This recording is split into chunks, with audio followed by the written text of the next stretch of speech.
अरे तारा बहनी के गाड़ी में बड़का बाबू के लान पे लो वाह बहुत अच्छा का भौजी बात कहतिया कि सजाना जो बानवा धरेला निराग के ए भौजी तलान चटाबू का हाल बा। आज हम फिर से बात कइले बानी भोजपुरी गाना के जे गाना के नाम बा भतारावा निराग के जबन धक के मिस देला। तो भाई लोगन वीडियो बना के बस एक ही मकसद बा और एक ही मकसद रहला आप सभी के दिल से हंसाने के लिए, ना किसी को दिल को ठेस बजाने के लिए। तो बिना कोनो लावा लहसुन के आज के बहुत स्टार्ट करते हैं। देखो तारा कैसे भैया भौजी के मतलब भौजी के भैया सुंगत वो कुत्ता लेखा। अरे भैया भौजी तारा लगे पटक के झाट न छिल लगी भौजी के मजा आ जाओ। अरे सारे वाह बहुत अच्छा ऐसे ऐसे भौजी के पटक के तू दावत बहुत मजा आता है बहन चोदो। कैसन यार कैसन सीन में बहन चोद के देखला के बाद में हिलावे के मन करता। तो नहीं बताओ भाई लोग ऐसे कोनो करेला कैमरा के सामने लेकिन भैया करता लगाता भौजी कैमरा रू बहन चोद भाग भंसरी वाला। अच्छा नीचे ऊपर सपोर्ट धरा के आ धरला के बाद में पटा के पेल देवेला ना तार बहन चोदो कहिया। मतलब कैसन बात करत है भौजी यार कि ऊपर नीचे सपोर्ट धरा के। अच्छा भौजी धराला के बाद में क्या करेला तनी आगे बतावा तब न मजा आई। अरे भौजी भंसरी वाली तो समझ में नहीं आता एक बात में जब कहत आगे बता के आगे बताओ ना बहन चोद पागल कहीं की तार तार बहन जो पटा के पेल देम नु हक देबू सार बहनी के झाट छिल।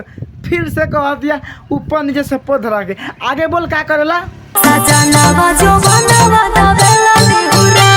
अरे तारा बहनी के गाड़ी में जबन के लान पेलो बहुत अच्छा का बात कहते है भौजी कि सजाना जो बनावा धरेला निराई की। अरे भौजी तो खाली धरबे कर लगी पटा के पीबो कला दूधवा तो इहो बताबो तब न अच्छा लगी। तारा बहनी के प्रणाम करो भक्तर बहन चो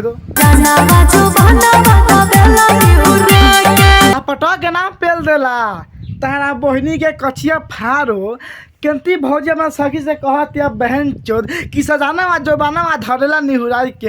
अरे भौजी उ तहार भातार बा अब निहुरा के धरे नु त पेला बा पेलते रहे बहन चोद ओ से हमरा कोनो मतलब नहीं। लेकिन तू बात कहता नहीं तो बात सुनला के बाद में मन तो कहता बहन चोद कि बड़का बाबू को बुलाई आ कहीं हो बाबू पेल दा बहन चोद के मर जाओ।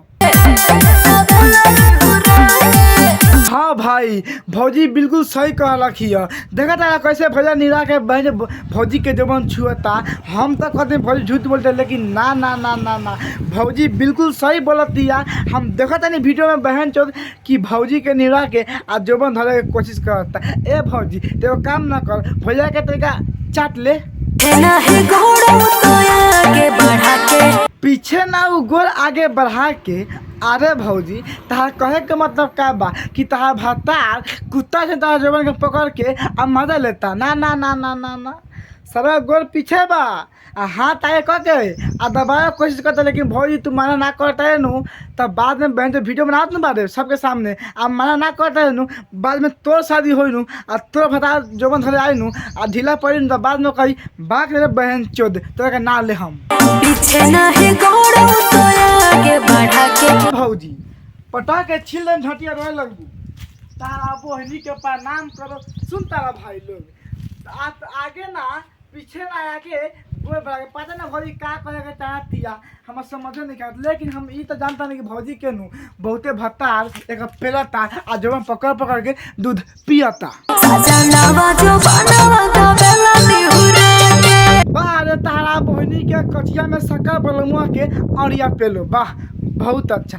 ए भौजी तो खाली निरा के जबन पकड़ेला कि पकड़ला के बाद में ओमको दूधो पिएला ना अगर दूध ना पियत हो तो दे दिया हमरा के हम पी के मोटा दम। ऐसे भी बात इतना पाती के बानी देखत ना कितना पाती के बानी तो तोर दूध पियम नु तो शायद मोटा दम काहे कि तो बता नु निरा के जबन धरता कितना का बता नु सुता के कस के डाल देवेला आ पी लेवेला। ए भाई लोगन ई बिया भौजी आई भौजी के भत्ता जब भौजी के निरा के जबन धरता नु तब भौजी बड़ी खुश लगता। ऐसे कि हम देखतानी हम गौर करतानी भौजी पर आ भौजी अपन सखी से खूब नाच के आ हंस के बतावतिया कि सजाना जबाना धरेला निरा के। अब देख भौजी हम तो ज़्यादा ना कुछ कम ऐसे कि हम ज़्यादा पेली ले तो कहला सब गाँव के लोग चाहे बहुत लोग कमेंट में कहला आकाश बड़ी पेला। अब तोहनी बताव ए भौजी के भतार जबन मतलब धरता निरा के तब तो ये का मतलब तो के मन में का विचार होता पटा के पहले खातिर कि छोड़ देवे खातिर तो ये कमेंट में बताइए तब से हम नाप दिलम। बस भाई आज के वीडियो यही पहले वीडियो अच्छा लगे तो लाइक करम भाई लोगन। ये हमारे चैनल पर पहले बार वीडियो बा नया वीडियो डालता नहीं चैनल में नया बा तो प्लीज़ तो सपोर्ट करा भाई के आगे बढ़ाओ कि भाई कुछ आगे करे ऐसे ऐसे गाना तो भाई हम पेलते रह भाई भले तो कमेंट में गरिया हो चाहे तारीफ कर लेकिन तो कमेंट में बताइए कि गाना सुनने के बाद में तुमके झाट झड़ल है कि ना।